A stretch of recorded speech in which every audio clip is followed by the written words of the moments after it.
Miss Becky with the Asheboro Public Library. This week on our art adventures, I'm going to share with you a little bit about a really cool artist named Yayoi Kusama. She's still living and she has a really neat style. And after I share a little story about her, we're going to do a really fun activity together. But first, I want to share this story that I found about her called From Here to Infinity.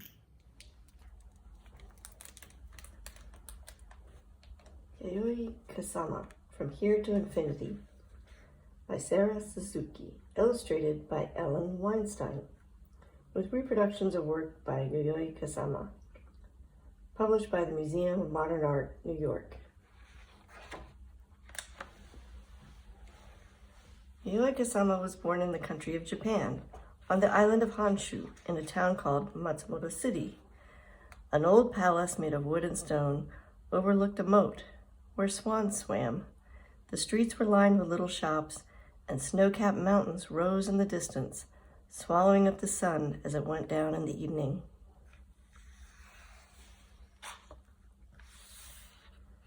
Yayoi's family owned nurseries where all kinds of flowers and vegetables grew, and workers tended the plants as they matured from seeds to sprouts to stalks.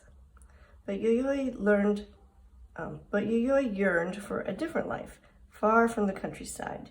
She dreamed about what lay beyond the mountains in places far from Matsumoto City. She longed to leave home and see the world.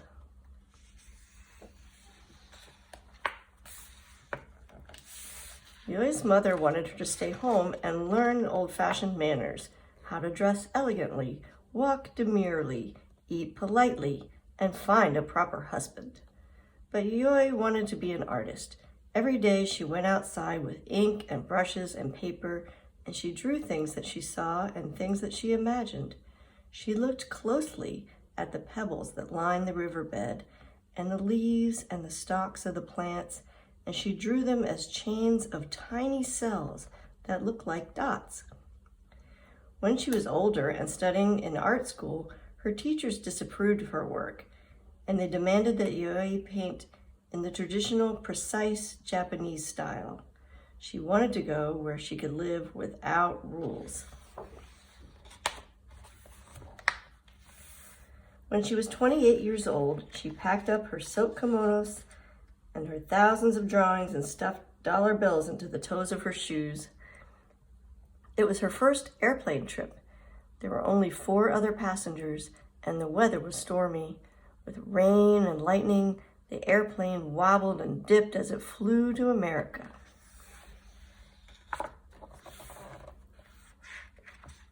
In New York, Yayoi went to the top of the Empire State Building, the tallest building in a city full of tall buildings.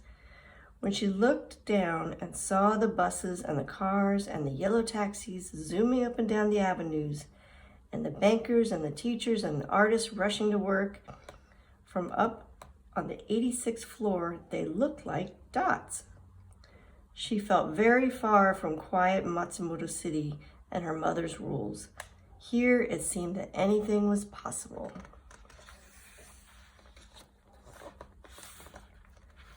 Yayoi set about turning her drawings of dots into paintings. The dollar bills that she had brought to America quickly ran out, and she spent what little money she had left on paints and canvases.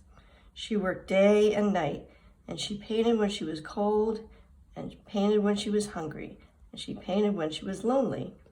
And she turned her dots into sculptures too, into soft stuffed tubes that covered sofas and chairs and even boats. She was devoted to her dots. For her, they were a way of thinking about the world among the stars, as one dot among millions of others. They were a way of thinking about infinity.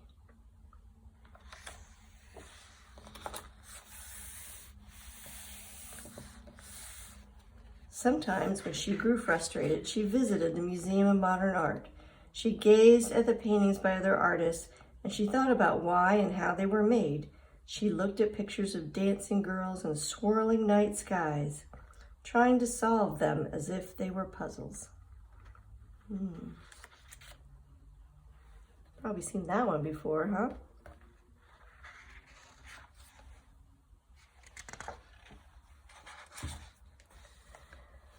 paintings seemed so different from those that she had seen at MoMA. That's the Museum of Modern Art. An abbreviation for it is MoMA. When she at last was ready to show her work in public, she invited all the friends that she had made in New York, and when she arrived at the gallery, a crowd was spilling out onto the sidewalk. Her friends lifted her into the air, shouting, "Yayoi, you've finally done it!" Word about her artwork spread quickly, and her friends told their friends, and the newspapers wrote about her work, and reporters clamored to interview her about her dots. Now she began to show them in other cities all over the United States and in Europe. Her dots were covering the world. They appeared in Venice in thousands of dot-shaped mirrors scattered all over a big green lawn. And on a pumpkin on a pier. On dresses and t-shirts, on people walking down the street, and in mirrored rooms where glowing dots were reflected and reflected again, an infinity of dots. Look at all those dots. I bet you that dog already had some dots.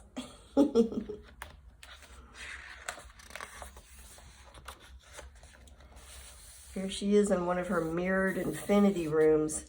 So she would paint dots in these rooms and then put a bunch of mirrors up so it just looks like they kept going and going on forever. And that's what infinity means, without end, forever. Having visited many countries all over the world, Yayoi returned to Japan.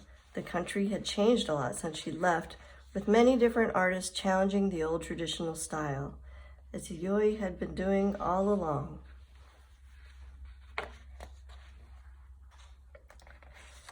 She still lives in Japan, and she continues to paint her dots every day.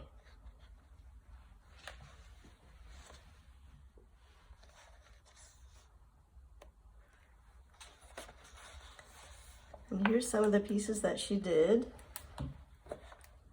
This one almost does kind of look like plant cells. It's called Infinity Nets, done in 1951. And here's some dots that she did.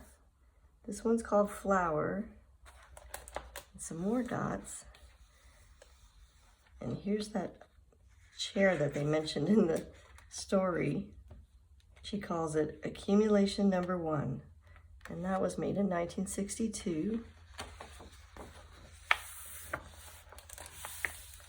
And this is one of her infinity rooms, done in 2013. This one's called the Obliteration Room. Can you imagine living in this house with all these dots everywhere?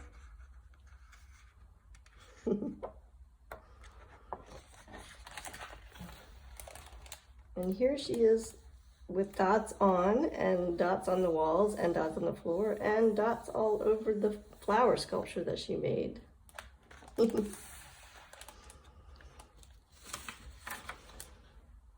Here's a work that she did, kind of reminded me of cells, like kind of were all made up of little tiny dots, and these kind of reminded me of cells. So I did a drawing kind of like one of her works, and I just used some markers to create my own sort of design that kind of was like hers. I thought it was kind of fun, and of course I had a lot of little dots in there too.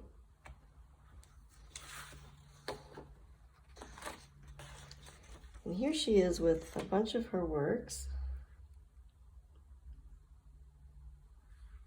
Here's one that looks like cells again. And here's one that has a lot of dots. I like how she even has polka dots on her socks.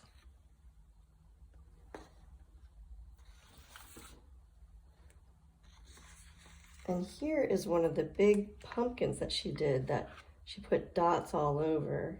In fact, I got a little pumpkin and I tried to put dots like her on it, as you can see. And I have to say, it was actually really tricky. I took big dots first and put them in the big center part of the striped area of the pumpkin, and then I put smaller dots next to it, and then little tiny dots next to that. And I have to say, it was pretty tricky to do that, but I really liked how it looked, so I kept at it, kept practicing. It got a little easier as I kept practicing, but I could see why her work is it probably required a lot of patience and a lot of practice on her part. On my next pumpkin, I just put sort of some random dots that I had, and I didn't do like all the colors like she had in her obliteration room. I just kind of picked like 5 colors that I kind of thought looked well together, and I went mostly with some cooler colors because the pumpkin itself is so warm and orange. So and then I just sort of randomly put the dots on the pumpkin, and that was a lot easier than this pumpkin was. Well, I hope you had fun this week learning about this special artist. I look forward to seeing you in the park tomorrow. If you would, please call the children's room at the number below and make sure that you've signed up, because we only have a certain amount of pumpkins, and then we're going to be doing a fun activity where we decorate the pumpkins with some paint pens and another activity as well. So I hope you can join us. If you can't make it, or your parents give you permission to do designs on something fun at home, maybe like a bag or a box or even a pumpkin at home, and would like to send us some photos, you can send us some photos as well to asheborochildrensroom@gmail.com, and we would love to put them up in our gallery. Thanks again for tuning in. I'll see you again in 2 weeks right here on our next art adventure. Bye.